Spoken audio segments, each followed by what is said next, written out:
cheguei no casamento da minha filha com o meu melhor terno. Azul marinho, lampura, aquele que a Cida escolheu para mim faz uns 20 anos em uma loja em São Paulo. Ela tinha tirado do cabideiro, colocado perto do meu corpo naquele jeito dela e falou que eu ficava parecendo alguém que tinha chegado em algum lugar. Eu nunca entendi muito bem o que ela quis dizer com isso naquela época. Acho que entendo agora. A Camila estava me esperando na entrada do Clube Campestre de Campinas. Não lá dentro recebendo os convidados do jeito que uma noiva devia estar no dia mais importante da vida dela. Ela estava ali em um vestido de quase 30 mil reais que tinha saído direto da minha conta. E aquele aperto da mandíbula dela era um que eu não via desde quando ela tinha 16 anos e estava determinada a ir para Cancún sem supervisão de ninguém. Pai, a voz dela estava tensa, controlada demais. A gente precisa conversar. Eu falei oi, falei que ela estava linda, porque estava mesmo.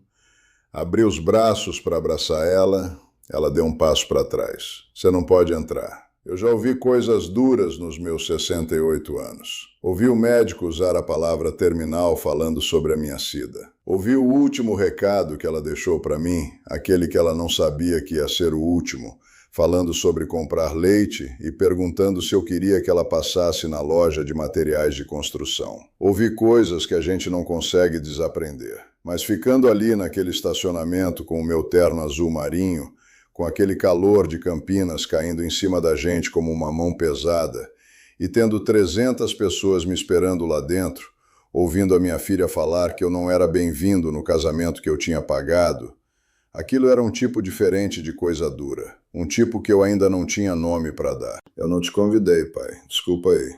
Ela falou daquele jeito que a gente fala que sente, quando na verdade a gente não sente. Quando a gente já decidiu uma coisa e está só se desculpando para tornar a conversa mais curta. A família do Leonardo deixou bem claro que sua presença ia deixar as pessoas desconfortáveis, que você não encaixa bem na imagem que eles querem para esse evento. A imagem. Eu virei a palavra na minha cabeça do jeito que a gente faz quando uma palavra para de fazer sentido. A imagem. Eu tinha treinado o time de t-ball dela quando ela tinha 7 anos. Ficado em hospital enquanto a Cida estava em cirurgia, ligava para ela a cada 45 minutos. Assinei o contrato do primeiro apartamento, paguei dívida de cartão 3 vezes, escrevi cheque para uma loja que ela abriu e fechou em meses, outro para certificação de yoga que nunca usou, outro para semestre estudando que virou 2. Pai, marido, assessor de patrimônio. Um homem quietinho, de terno bom. Mas parecia que nada daquilo era a imagem certa. Você é um assessor de patrimônio aposentado, pai. Ela falou daquele jeito que a gente fala algo que a gente decorou. A família do Leonardo são incorporadores, construtores. Eles têm um certo círculo, um certo nível, e ela parou. Você não encaixa bem no quadro que eles querem apresentar. Eu olhei para minha filha por um tempo, para aqueles olhos castanhos que ela tinha herdado da Cida, para os pômulos, para aquele jeito preciso que ela inclina o queixo quando ela já tomou uma decisão sobre uma coisa, um hábito tão da Cida que costumava apertar meu peito. Mas o meu dinheiro encaixa, né? Eu falei. Ela teve a decência de ficar vermelha, só um pouco. Isso é diferente. Eu meti a mão na jaqueta e tirei meu celular. As mãos estavam firmes. Aquilo me surpreendeu um pouco, se sou honesto. Antes de você voltar lá para dentro, olha o teu celular. Mensagens, e-mail, a conta bancária. Pai, a cerimônia começa em 20 minutos. Eu sei, só olha. Ela fez aquela careta que ela fazia quando achava que eu estava desperdiçando o tempo dela, tirou o iPhone, o modelo mais novo na minha conta, e começou a passar o dedo na tela. O que eu estou procurando? Você vai saber. Aquilo que a Camila não sabia era que fazia 2 semanas, desde aquele dia que o Leonardo tinha ligado para mim, numa quinta à noite no meu estúdio, eu tinha estado muito ocupada. Aquela ligação tinha vindo às 8h45. Eu estava no estúdio, no mesmo lugar onde a Cida costumava aparecer às 9 com uma xícara de café coado que ela insistia que eu tomasse, a mão dela no meu ombro por 1 segundo antes de ela subir. Eu estava lendo quando o celular tocou e eu vi o nome do Leonardo. Ele falou, com a voz mais suave e cuidadosamente composta que eu nunca tinha ouvido em um cara de 29 anos, que a família dele tinha umas preocupações com a lista de convidados. Ele usava frases tipo manter um certo nível e a imagem que a gente quer projetar. Ele explicou que um assessor de patrimônio aposentado, as palavras dele mesmo, não encaixava bem no meio dos incorporadores, investidores e políticos que iam estar ali. Eu perguntei se a Camila sabia daquela conversa. Ele fez uma pausa, não uma pausa longa, meio batida. A pausa de alguém que tinha ensaiado a maior parte da conversa, mas não aquela pergunta específica. Ela está de acordo, ele falou. Na verdade, foi sugestão dela. Eu não respondi nada. Eu senti na pele aquilo, sabe? Aquele momento quando a gente descobre que alguém que a gente ama está conspirando contra a gente. Eu ficar ali sentado, em silêncio, naquele estúdio onde eu tinha guardado as coisas mais importantes da minha vida. Eu entendo, eu falei. Eu desliguei. Eu não dormi aquela noite. Pensei sobre o que eu sabia. O apartamento da Camila estava no meu CPF. O carro estava no meu nome. O cartão de crédito ligado na minha conta para pagar o vestido, presentes, fim de semana em resort. E o casamento em si, R$980 mil. Os convites importados, o jantar de ensaio, os arranjos de flor, o bar aberto, o fotógrafo, a lua de mel em Portugal. Tudo. Para um casamento onde eu era muito inferior para ser um convidado. Na manhã seguinte eu fiz 3 ligações antes das 8. Primeiro, eu liguei para o Dr. Roberto Almeida, meu advogado de 22 anos. Ele atendeu na segunda. Doutor, preciso revisar meu testamento. Completamente. Uma pausa. Tira a Camila de tudo. Tudo vai para a Fundação Maria Aparecida para pesquisa de câncer infantil. A Cida e eu falávamos nisso faz anos. Outra pausa. Eduardo, isso é bem significativo. Sei bem o que é. Começa agora. Segundo, liguei para o Marcos do Itaú, meu contato de 15 anos. Marcos, tiro a Camila de tudo. Cartão de crédito, aluguel, transferências, com efeito imediato. Silêncio cumprido. Deixa ela numa posição difícil, Eduardo. Sim, exatamente. Terceiro, liguei para o clube. Como titular da conta, tinha direitos de contestar as transações. Perguntei se sem resolução de pagamento o evento não podia acontecer. Confirmou. Falei para esperar uma ligação minha na manhã do casamento. Eu quero parar aqui por um segundo. Se você já deu tudo que tinha, seu tempo, seu dinheiro, sua presença, seu amor, e acabou ficando em um estacionamento ouvindo alguém te falar que você não era bom o suficiente para a mesa que você tinha gasto a vida toda construindo, eu quero que você saiba. O que eu senti naquele estúdio na noite depois daquela ligação do Leonardo não era raiva. Não era nem tristeza exatamente. Era algo mais quieto e mais frio que os dois. Era clareza. A gente está aqui em Campinas, mas a gente tem gente assistindo em São Paulo, Rio de Janeiro,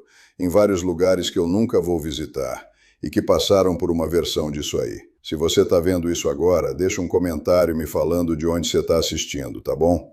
Você não está sozinho. Inscreve no canal porque o que aconteceu em seguida naquele estacionamento é a parte que eu ainda não contei. E vale muito a pena ficar para essa história. A Camila tinha ficado com acordo concreto. Tem uma mensagem de um advogado aqui, ela falou. A voz dela tinha perdido toda aquela compostura que ela tinha ensaiado.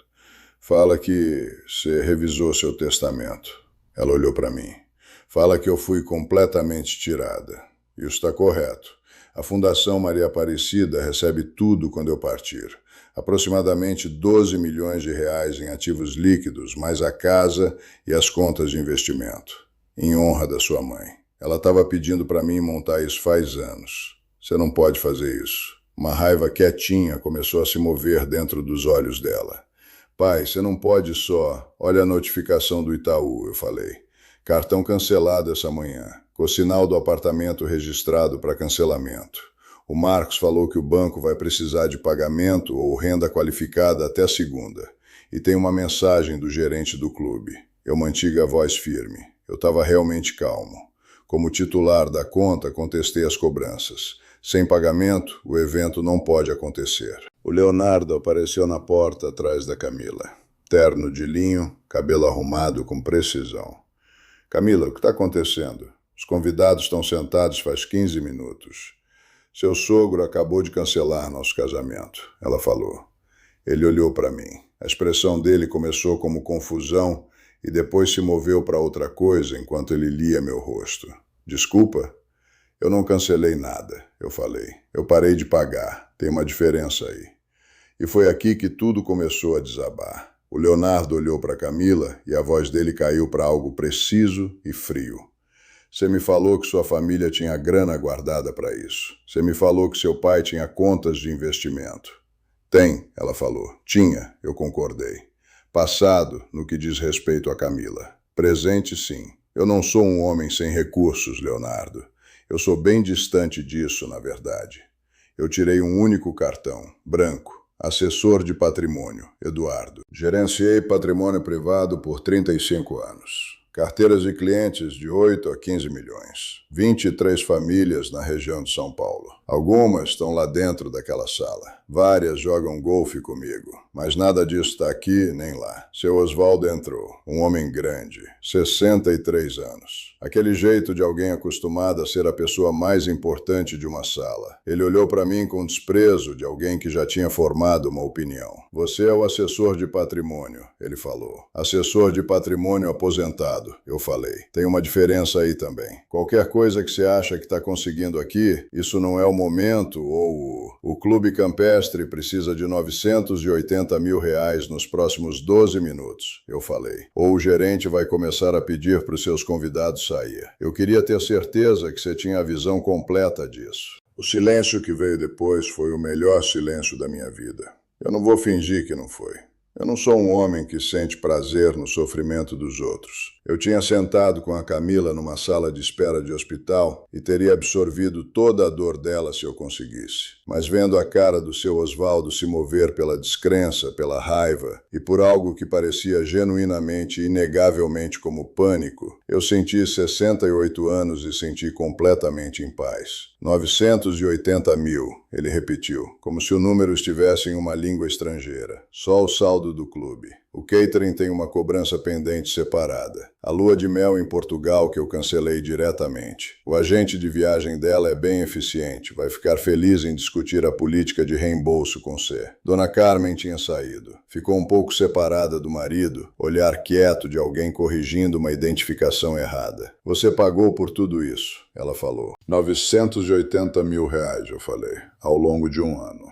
Ela botou a mão no braço do seu Oswaldo, ele tirou a mão dela. Você fez seu ponto, tá bom, mas não humilha 300 pessoas que não tinham nada a ver com isso. 300 pessoas que sua família convidou para um evento que eles não pagaram, eu falei. Eu não convidei ninguém, só assinei os cheques. E eu não tinha sido convidado para ir. O gerente do clube apareceu no topo das escadas. Desculpa, mas a gente precisa de uma resolução nos próximos 8 minutos, ou eu vou precisar começar a direcionar os convidados para a saída. O seu Oswaldo fez 2 ligações. Nenhuma delas trouxe a grana. O Leonardo se moveu pelos convidados dentro tentando explicar algo. Eu conseguia ver ele através do vidro, as mãos se mexendo, o rosto tenso. A Camila ficou em pé nas escadas com o trem do vestido arrastando no concreto e maquiagem correndo pelas 2 bochechas. E ela parecia uma mulher que tinha acabado de entender algo que ela não podia desaprender. O casamento foi oficialmente cancelado às 11h47 da manhã. 300 convidados foram avisados por mensagem, depois pelo pessoal, depois um pelo outro, sendo o último método, de longe, o mais eficiente. Eu fiquei perto do meu carro e assisti eles saírem em grupos, vozes baixas, celulares já na mão. O seu Oswaldo fez mais 3 ligações naquele estacionamento. O Leonardo e a Camila ficaram no topo das escadas e eles não estavam se tocando. Eu dirigi para casa. Reaqueci frango que tinha sobrado da terça. Sentei na poltrona de leitura da Cida e li por 2 horas com as janelas abertas. Isso não é uma história simples. A Camila é minha filha. Tem os olhos da Cida, a teimosia, aquela risada quando algo a surpreende. Também passou 3 anos aceitando meu apoio como algo que eu devia e deixou outra família a convencer que eu não tinha lugar. As 2 coisas são verdade. Isso é o que significa ser pai. 6 meses depois, meu telefone tocou numa manhã de domingo. Oi, pai. Ela tinha um emprego, diretora de operações em logística. Ela e o Leonardo terminaram 2 meses depois do casamento cancelado. Quando o dinheiro parou e ficou só os 2 com as expectativas da família, Descobriram que não tinha muito a dizer. Tinha seu próprio apartamento, um quarto. Aluguel pago com seu próprio salário. Você quer tomar um café? Falei para ela me encontrar no Café Luca às 3. Eu estava lá às 2h50. Ela chegou às 3h03. Jeans, blusa branca simples e no pescoço o colar de pérolas da Cida. Eu tinha mandado semanas antes com um bilhete. Sua mãe queria que você tivesse isso quando você estivesse pronta para entender o que vale. Ficamos ali por 2 horas. Falamos sobre o trabalho, o apartamento, um livro que ela estava lendo que a Cida teria gostado e aquela vez que ela tinha 9 anos, se perdeu de mim no supermercado e eu a encontrei na seção de móveis dentro de uma barraca, lendo instruções de montagem. Ela riu disso. A risada exata da Cida. Tive que olhar para meu café. Quando levantamos para ir, ela me abraçou na calçada. Um abraço de verdade. Eu te amo, ela falou. E quero que você saiba que estou falando sem precisar de nada de você. Só para se ouvir a diferença. Dirigi para casa com as janelas abertas, mesmo frio. Tava certo. Tenho 68 anos. Tenho mais dinheiro do que vou gastar. Tenho uma fundação financiando pesquisa de câncer infantil em honra da Cida. E tenho uma filha aprendendo, lentamente e com honestidade, quem ela quer ser. Não mudaria nada. Não o terno azul marinho. Não aquele estacionamento. Não o olhar no rosto do seu Osvaldo quando ele percebeu o que rejeitou da porta. A Cida teria tido algo a dizer. Algo afiado, engraçado e verdadeiro. Era sempre assim. Se essa história chegou em algum lugar dentro de você, inscreve aí no canal porque eu tenho uma história nova toda semana. E cada uma delas é a pura verdade. Deixa um like se você acredita que respeito é algo que a gente conquista, não algo que a gente herda. E deixa um comentário me falando de onde você está vendo isso. Eu já ouvi de pessoas em vários lugares desse Brasil. E cada uma delas me lembrou que esse tipo de história não devia ser tão comum quanto é. Eu leio cada comentário que entra. A gente se vê na próxima história.